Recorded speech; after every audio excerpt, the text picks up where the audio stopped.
आप सभी का आज के सेशन में बहुत बहुत स्वागत है। और यदि आप नए हैं तो आपके लिए ये सूचित करना आवश्यक है कि ये जो सीरीज़ है हमारी, इसमें हम प्रश्नों को सॉल्व नहीं बल्कि ऑप्शन को सेलेक्ट करने की ओर अग्रसर हैं और एक बेहतरीन स्किल की तरफ आगे बढ़ने की कोशिश कर रहे हैं। और इस स्किल को हम कुछ इस तरह से अपने अंदर लाने का प्रयास कर रहे हैं कि जो क्वेश्चन में कुछ लूप होल्स दिए हुए होते हैं उनको कैसे यूटिलाइज करना है, साथ साथ ऑप्शन को कैसे यूटिलाइज करना है, ताकि हम क्वेश्चन की कुछ कमज़ोर कड़ियों के सहारे ऑप्शन को कम समय में सेलेक्ट करने की ओर अग्रसर हो पाएँ। तो इसी के तहत हम लोग बढ़ रहे हैं और देखेंगे इसी के तहत आज का क्वेश्चन कि आज के क्वेश्चन से हमें क्या सीख मिलती है। तो चलिए बढ़ते हैं आज के प्रश्न की तरफ, देखते हैं क्या है। तो ये रहा प्यारा सा क्वेश्चन आप सबके सामने। मैं आशा करता हूँ कि आप पहले खुद से इसको करेंगे और बहुत ही केयरफुली तरीके से आपको प्रश्न को पढ़ने की ज़रूरत है। प्रश्न में ही ऑप्शन छुपा हुआ है और अपना आंसर भी छुपा हुआ है। चलिए देखते हैं क्या कह रहा है। कहा है कि 1 तथा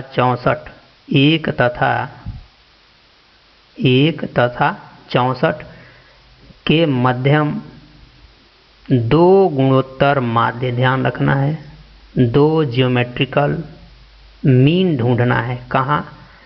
1 और 64 के बीच में। और यदि आप इस सीरीज से जुड़े हुए हैं तो आइडिया लगना चाहिए कि आप कोई भी दो नंबर लेते हैं, जैसे आपने नंबर लिया है A और B, और इनके बीच में जितने भी ज्योमेट्रिकल मीन आएंगे, चाहे जितने हों, उनकी संख्या चाहे जितनी हो, वो ज्योमेट्रिकल मीन भी खुद ज्योमेट्रिक प्रोग्रेशन में होते हैं। यानी कि मान लीजिए कि आपने A1 ढूंढ लिया, A2 ढूंढ लिया, A3 ढूंढ लिया, ऐसे ही बहुत सारे ढूंढ लिए, तो ये सब किसको फॉलो करेंगे? ये सभी के सभी जो मीन होंगे ये खुद जीपी में होंगे, और जीपी में होंगे और साथ साथ ये पूरी सीरीज यहाँ से यहाँ तक जीपी में होगी। ये एक छोटा सा अपना कंसेप्ट है और कंसेप्ट से ही निकल के आया है। तो अब बढ़ते हैं अपने ऑप्शन के पास। ऑप्शन को देखते हैं कि ये क्या कह रहा है। ठीक, इस कंसेप्ट के सहारे देखेंगे। अब पहला दिया है कि 1 and 64। तो जब 1 और 64 कहते हैं तो इसके बीच में कहाँ है? इसके मध्य ढूंढना है, 2 जियोमेट्रिकल मीन।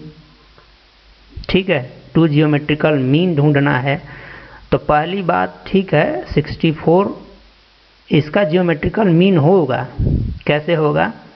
जैसे आप ज्योमेट्रिकल मीन की बात करते हो तो ये होता है √AB के बराबर। ठीक, और 64 गुणे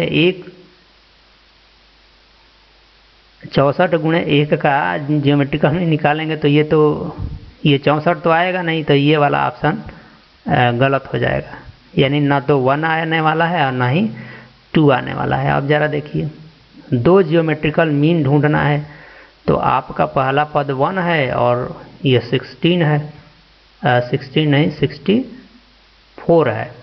बी में आते हैं तो एक मान लीजिए 8 आ गया इसके बीच में, और एक क्या आ गया? C। अगर ये दोनों जियोमेट्रिकल मीन हो तब। तो ज़रा देखिए, यहाँ से यहाँ आए हैं तो क्या करके आए हैं? 8 का मल्टीप्लाई करके। क्या यहाँ से यहाँ गए हैं तो 8 का मल्टीप्लाई किए हैं? नहीं। और हमने यहाँ कंसेप्ट में क्या सीखा कि जो भी जियोमेट्रिकल मीन आएंगे खुद इसके साथ मिलके वो एक जियोमेट्रिकल प्रोग्रेशन बनाएंगे। तो ये जियोमेट्रिकल प्रोग्रेशन नहीं बना पा रहे हैं, इसलिए ये ऑप्शन भी रॉन्ग हो जाएगा। अब यहाँ बढ़ते हैं। तो आपने कहा कि किसके बीच में ढूंढना है? तो इसके बीच में ढूंढना है। चलो इसके बीच में मान लेते हैं कुछ समय के लिए कि ये दोनों हैं। अब देखेंगे कि क्या ये जियोमेट्रिक प्रोग्रेशन बना रहे हैं। तो यहाँ से यहाँ आए हैं 4 का मल्टीप्लाई करके, यहाँ से यहाँ गए हैं 4 का मल्टीप्लाई करके, और यहाँ से यहाँ भी गए हैं किसका मल्टीप्लाई करके? 4 का। यानी कि आप क्या देख पा रहे हैं कि हर जगह 4 का मल्टीप्लाई करके ही आगे बढ़ रहे हैं। इसका मतलब ये हुआ कि ये जो दोनों है ये निश्चित रूप से ज्योमेट्रिकल मीन होंगे किसका, 1 और 64 का। तो इसका सही होना नितांत आवश्यक है और इसकी मजबूरी है। फिर आपको लगता है कि नहीं, जरा ऑप्शन डी को भी सेलेक्ट जरा चेक कर लेते हैं, कर लीजिए, आपकी मर्जी।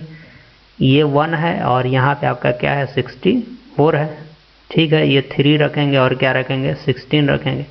यहाँ से यहाँ आए हैं 3 का मल्टीप्लाई करके, यहाँ से यहाँ आना चाहिए था 3 का मल्टीप्लाई करके, लेकिन ये तो कुछ ज़्यादा ही मल्टीप्लाई करके आना, 5 से अधिक लाना पड़ेगा। तो ये कॉमन रेशियोज यहाँ बराबर नहीं है, अर्थात ये प्रोग्रेशन जियोमेट्रिकल नहीं बन रही है। इसका मतलब कि ये ऑप्शन भी क्या हो जाएगा, रॉन्ग हो जाएगा। और हमने जो ये सही टिक किया है इसका ऑप्शन सी, ये सही होगा। मैं उम्मीद करता हूँ कि ये बेहतरीन सा कंसेप्ट आपको काफ़ी आनंदित किया होगा और इस सीरीज़ से आप बहुत कुछ सीख रहे होंगे। तो आपसे आग्रह भी है कि आप वीडियो को यदि देख रहे हैं तो लाइक का बटन तो ज़रूर दबा दीजिए और चैनल को सब्सक्राइब नहीं किए हैं तो कर लीजिए और सहयोगात्मक दृष्टि रखते हुए ये सब काम कीजिएगा। और इस सेशन को या इस चैनल को ज़्यादा से ज़्यादा लोगों तक पहुंचाने की कोशिश करेंगे और हमारी मदद करेंगे इस चैनल को ग्रो कराने में। मेरे साथ अब तक बने रहने के लिए आप सभी को बहुत बहुत धन्यवाद। मिलते हैं फिर किसी सेशन में किसी नए कंसेप्ट के साथ। धन्यवाद।